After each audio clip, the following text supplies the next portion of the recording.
एक बार गांव के सबसे धनी सेठ ने गांव में एक बहुत बड़ा मंदिर बनवाया। मंदिर का निर्माण पूरा होने के बाद मंदिर को भक्तों के लिए खोल दिया गया तो बहुत से दर्शनार्थी मंदिर में दर्शन लाभ के लिए पहुंचने लगे। मंदिर की वैभव और भव्यता को देख भक्त मंदिर की सुंदरता का गुणगान करते हुए थकते नहीं थे। समय बीतता गया और इस दौरान मंदिर की गिनती जाने माने मंदिरों में होने लगी और दूर दूर के देशों से लोग मंदिर दर्शन के लिए पहुंचने लगे।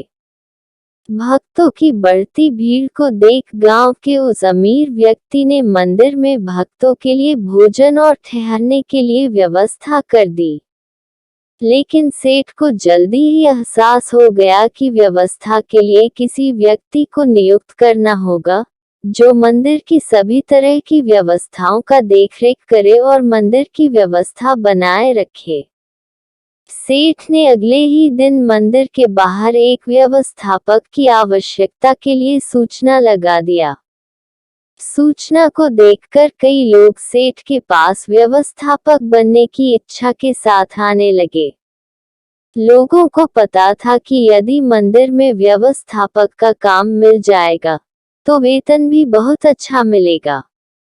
लेकिन वह सेठ सभी से मिलने के बाद उन्हें वापस लौटा देता और सभी को से यही कहता कि मुझे व्यवस्थापक कार्य के लिए एक सुयोग्य आदमी की खोज है, जो मंदिर की सही से देखरेख कर सके। बहुत से लोग मुंह लटकाए वापस लौट आते और उस सेठ को मन ही मन गालियां देते। कुछ लोग सेठ मूर्ख और पागल समझते थे, लेकिन सेठ सबकी बातों को अनसुना कर देता था।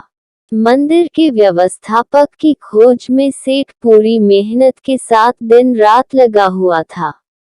वह व्यक्ति रोज सुबह अपने घर की छत पर बैठकर मंदिर में आने वाले दर्शनार्थियों को देखा करता।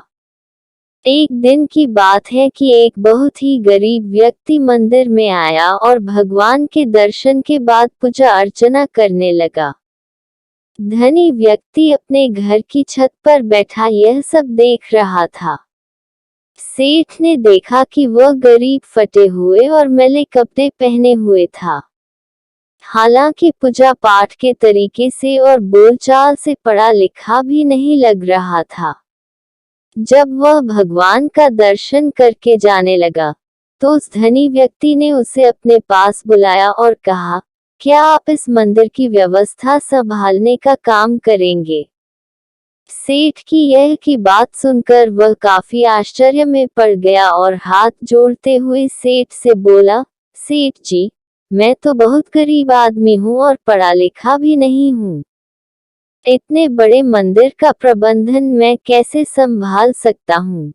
सेठ ने उस गरीब की ओर मुस्कुराते कर देखा और कहा, मुझे मंदिर की व्यवस्था के लिए कोई विद्वान पुरुष नहीं चाहिए।